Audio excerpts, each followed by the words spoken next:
Look, I think it's extraordinary at multiple levels. First, there is the fact that he is not of English or Scots or Anglo-Saxon origin. He is from a different race, namely he's of Indian descent, and that's visible. He's brown-skinned in a country where perhaps 85% of the population are white. And that's really something which is remarkable, to have a person of this kind of background becoming Prime Minister of Britain. The fact that the British have outgrown their own centuries of racial discrimination, which they practiced in their colonies during their empire, is a remarkable development. I would say the second significant thing is that his religion is also different. In England, there is an established church. It's the Anglican Christian Church, which is the official religion of the state. Even though they are otherwise a secular government, there is an official religion. Rishi Sunak doesn't practice that. He's an overtly practicing Hindu. He took his oath as Chancellor of the Exchequer on the Bhagavad Gita. He'll probably presumably do the same thing as Prime Minister. He is somebody who has publicly, even when he was campaigning for the leadership of the Conservative Party, he tweeted pictures of himself performing a Gau Puja. He tweeted pictures of himself praying to Lord Krishna on Janmashtami. This is a man who is completely public about his Hinduism in a country where this has never been seen in a prime minister before. It's always been Christian. Even Disraeli, of Jewish origin, was Christian when he became prime minister. And somebody pointed out that recently in the Queen's funeral, the then Prime Minister Liz Truss read out from the Bible. Will Rishi Sunak do that, they asked. And my answer is, if he's the kind of Hindu that most of us are in India, he would have no problem reading the sacred texts of other faiths, because we Hindus are brought up to respect all faiths. So I think he would do that, but I'm just saying it's still a very unusual thing for the British to overlook. The third factor is his age. He only became an MP for the first time in 2015. Within 5 years, he'd become Finance Minister, Chancellor of the Exchequer, and within 7 years, he's Prime Minister. It's an astonishing growth, and I was just thinking that in India, a 42-year-old MP with 7 years' experience would be lucky even to be an MOS.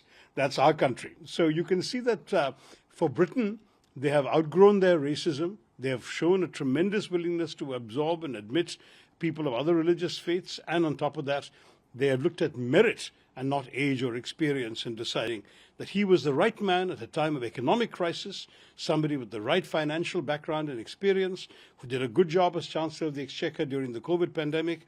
And they said he's a safe pair of hands to steer the British economy through these difficult times. Merit and ability seem to have been the only criteria for the Conservative MPs who elected him to be their leader.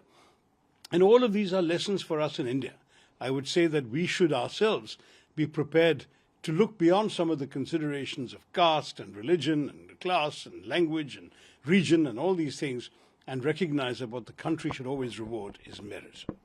So how do you see, as in point of view, from the India's point of view of...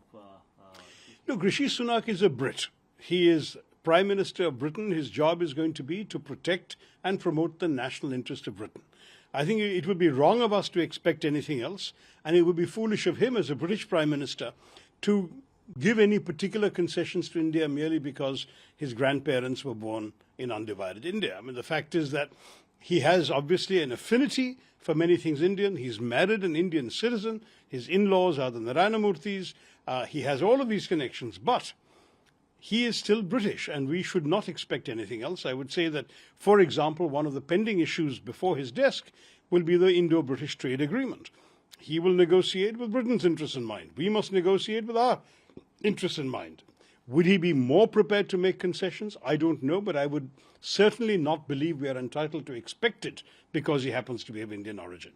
What I think we can say, as Prime Minister Modi has said, is that there are some affinities that should make the dialogue very easy and perhaps even affectionate between them. But we've also had very good, warm relations with white British Prime Ministers in the past. Look how friendly Boris Johnson was when he was Prime Minister. So let us not assume any special favours out of Britain, and nor, I think, will an Indian origin Prime Minister want to be seen by the British public as giving special concessions to India. No such expectations. He will be a good Prime Minister for Britain.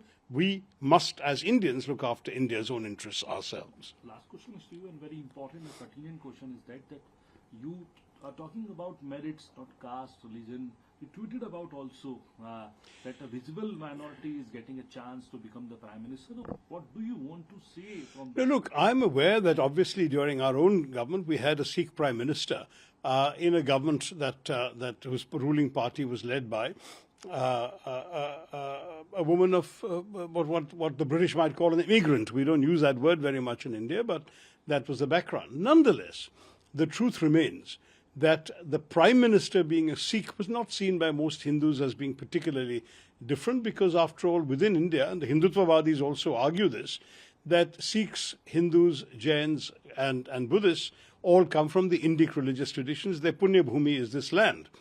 The Hindutva ideology, which is now ruling our country, has, however, treated those whose holy lands outside India, namely particularly Muslims and Christians, as different. And they have treated people from those backgrounds as somehow less qualified to be in this, what they see as a Hindu Rashtra, than we historically have in our party and in other liberal-minded parties. So my question is, a party like the BJP, which doesn't have a single Muslim MP in either House of Parliament today, which is a shocking situation that's never been there in our diverse country's politics in the past, will that party ever allow somebody to become Prime Minister? And I say Prime Minister, not President, because President is a ceremonial position where people can be appointed from different backgrounds. But Prime Minister is where all the power is. Can the supporters of the BJP imagine a Prime Minister of another background, even a BJP Chief Minister from, say, either the Islamic or Christian faiths? I doubt it very much. And I think it's important for us to recognize that when many of us of the Hindu faith talk about tolerance, and in the case of Swami Vivekananda, they even spoke of acceptance, how far are we prepared to accept that there are Indians whose holy lands are outside India who have as much a claim, as much a right as citizens of our country to aspire to the position of Prime Minister as Rishi Sunak did in Britain? I remember when Sonia Gandhi ji won the 2004 elections and her victorious coalition invited her to be Prime Minister, how the BJP reacted then. And we remember a BJP leader threatening to shave her head and go on dharna outside Parliament if that were to happen. Let us remember that that is India today. Those people of the BJP have been in power since 2014. And I just wanted to remind them that there are lessons, all sorts of lessons we can learn from Rishi Sunak's ascent in England, but this is also one of them.